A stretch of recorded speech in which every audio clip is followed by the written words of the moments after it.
morning children. In this video session I am going to explain you types of methods or functions. Method can be broadly classified into two categories. One is the built-in methods or library functions, another is the user-defined method or functions. Okay. Now, what is the meaning of built-in method or library functions? Built-in method also called as the library functions because it is stored on the Java library. Okay. These built-in methods which are grouped together and stored in the standard Java library, and you can make use of these functions to get a predefined output instead of writing your own code. What is it? The inbuilt methods. This inbuilt methods is the predefined method is written for you by somebody else. Okay. The procedures, what they have written? The procedures to get the result is written by someone else, and it is stored in the Java library. So whenever you need to use that method, you can write it in the method name in your program, so you can get the result. Okay. All of you know the library, the functions of the library.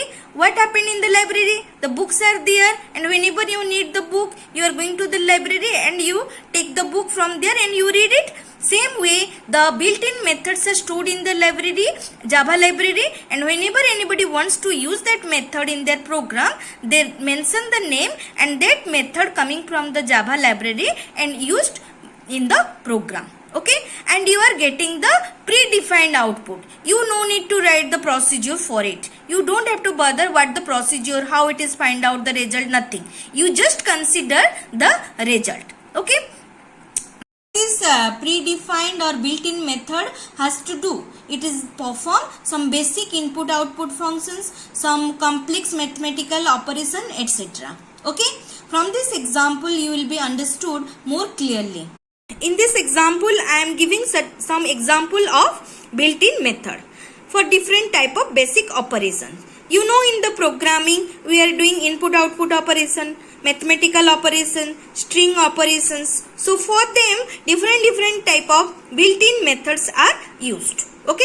Input-output method functions doing what? It is help the user to take input from the keyboard and display the output on the screen. Same way, the mathematical functions solve some complex mathematical problem by the help of mathematical functions or method.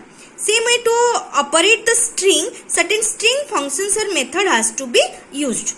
Now you see here, that is the read line, print or println, all these are coming under the input-output method or functions. The read line, you are not acquainted with the read line. In the next session, I will explain what the read line has to do. Here, just only you remember, read line helps the user to take a string from the keyboard. Okay. Print, all of you know, print and println, what they have to do? They display output on the screen, and what you have to display, that you have to write as an argument, and that has to display it on the screen. Here the hello has to display on the screen. And you also know that what is the difference between print and println.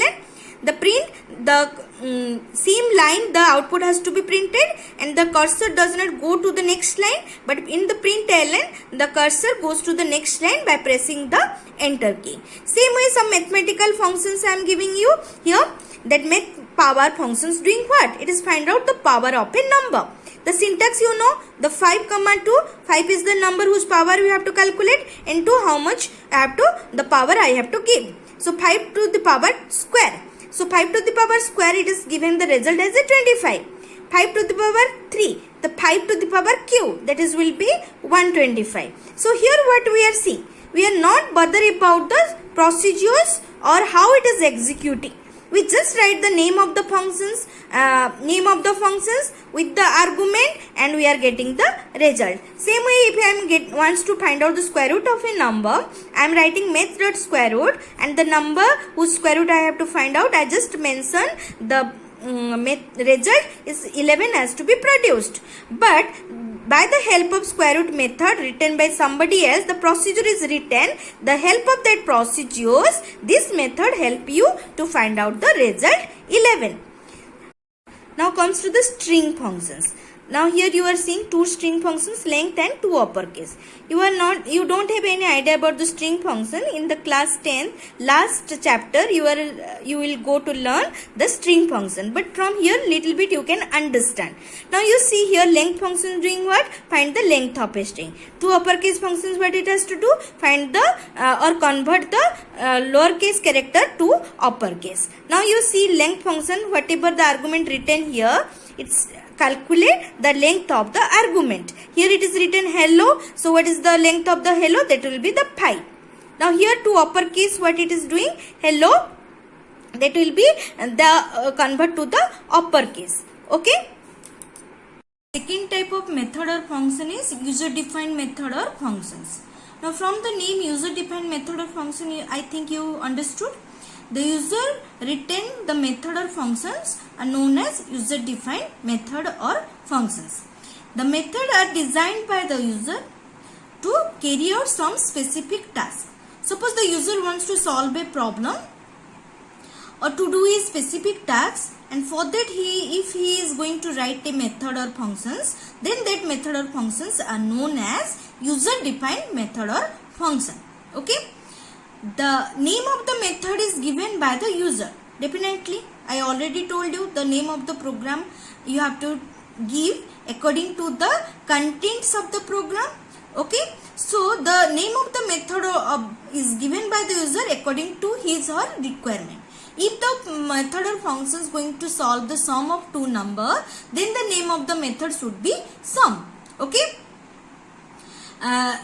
It is written by the user for solving a problem or to do a specific task. So that's why it is called as user defined method or functions. From this example you can understand how we have to write the user defined method or functions. Now in this example you just see the sum is a method which is defined by the user, and here it is started with the curly braces or ended with the curly braces. Two variable a and b is declared, and the c will be the result of addition of a and b, and the result has to be displayed. So this method, this sum method is the user defined method. That user has defined it. User has written the procedures to get the result of a plus b, that is the c. Okay, the detail about the programming, how to write the method or functions, that I have to explain you in the next session. Learn from this video. There are two types of methods or functions. One is built-in methods or library functions, and user-defined methods or functions. Built-in methods or library functions written by somebody else, and the user use it in its program to get the predefined output.